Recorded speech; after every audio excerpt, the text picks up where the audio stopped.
राम राम जी सारे, होपफुली सारे ठीक ठाक होंगे। तो आज की वीडियो में बात करेंगे एमडीयू के एग्जाम पैटर्न के बारे में। तो आप सब ने थंबनेल पे भी देख लिया होगा, वैसे भी एक नोटिस सर्कुलेट हो रहा है जिसमें बताया गया है कि आपका एग्जाम पैटर्न है वो नए सिरे से बना जाएगा। यानी कि आपके एग्जाम्स के जो क्वेश्चन है वो कुछ अलग लैंग्वेज में पूछे जाएंगे। पहले क्या होता था कि भाई ये चीज है, इसके 4 पॉइंट बताओ, 5 पॉइंट बताओ। पहले क्वेश्चन आप लिख देते भी ऐसे ही थे, ठीक है, या फिर इस चीज की परिभाषा दो, इस टाइप से आपके क्वेश्चन है पूछे जाते थे। लेकिन अभी आज एक ट्रेंडी एमडीएस की साइड से भी एक और एमडीयू की साइड से भी एक आपका जो नोटिस सर्कुलेट हो रहा है जिसमें बताया गया है कि भाई आपका जो पेपर है वो ब्लूम टेक्सोनोमी के अकॉर्डिंग तैयार किया जाएगा। ठीक है, ब्लूम टेक्सोनोमी और नॉर्मल में क्या डिफरेंस है, एक जो बीएड कर रहे हैं उनको पता होगा। तो मैं आपको मोटा सी ये चीज बता देता हूँ कि उसमें क्या होता है। उस टेक्सोनोमी में आपके 6 लेवल होते हैं, ठीक है, वो कुछ डिटेल में जाएंगे तो आप सर्च कर सकते हो।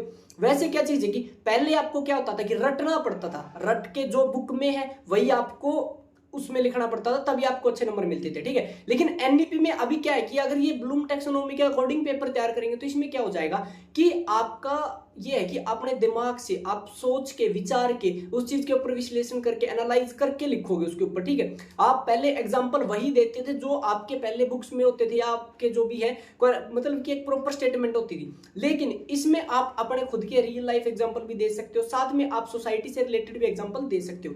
यानी कि पहले क्या होता था कि आपको रट के पेपर लिखना होता था, रट्टा मार के पॉइंट लिखने होते थे। अभी क्या कि आप अपने दिमाग से सोच के लिख सकते हो कि हाँ इसकी ये चीज भी हो सकती है। मान लो कि कोई चीज दे दिया कि हाँ भाई आपकी एनईपी 2020 लागू हो गई है, तो इसके आप क्या इसके बारे में आप वर्णन करो, इसके बारे में आप डिस्क्राइब करो। ठीक है, पहले ऐसे होता था।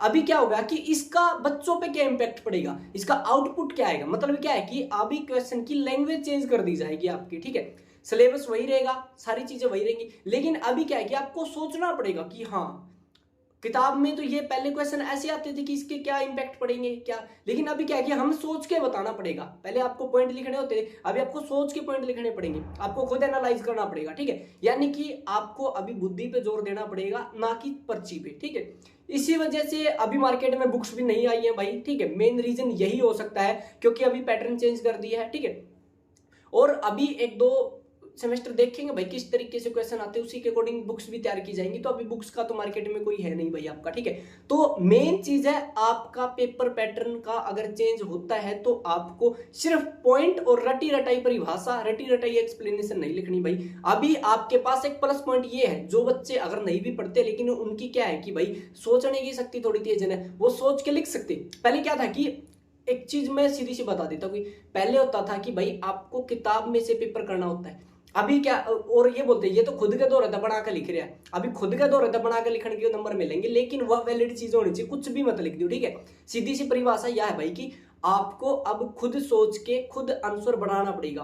पहले आपको रट्टा मार के एक्सप्लेनेशन याद करके लिखना होता था। ठीक है, होप करता हूं समझ में आ गई होगी कि कैसे आपका पेपर का पैटर्न चेंज होगा। ठीक है, बाकी इस चीज की इतनी टेंशन मत लियो, ये यूनिवर्सिटी वाले भी एक्सपेरिमेंट कर रहे हैं तो इतना हाई लेवल पे नहीं होगा ये भी। ठीक है, 1-2 क्वेश्चन आएंगे हद मार के इस टाइप के, आप समझ जाओगे, फिर धीरे धीरे हैबिचुअल होते जाओगे ना, 3 से 4 सेमेस्टर बाद आपके लिए प्रॉपर ये चीजें लागू कर दी जाएंगी। ठीक है, होप करता हूँ आज की वीडियो में आपको समझ में आ गया होगा, डरियो मत। ठीक है, और डिस्क्रिप्शन में टॉप कमेंट में हमारे व्हाट्सएप चैनल का लिंक देखा, उसको जाके जरूर ज्वाइन कर लियो। सो आज की वीडियो में इतना ही, मिलते हैं जल्दी नई वीडियो लेकर, तब तक के लिए राम राम।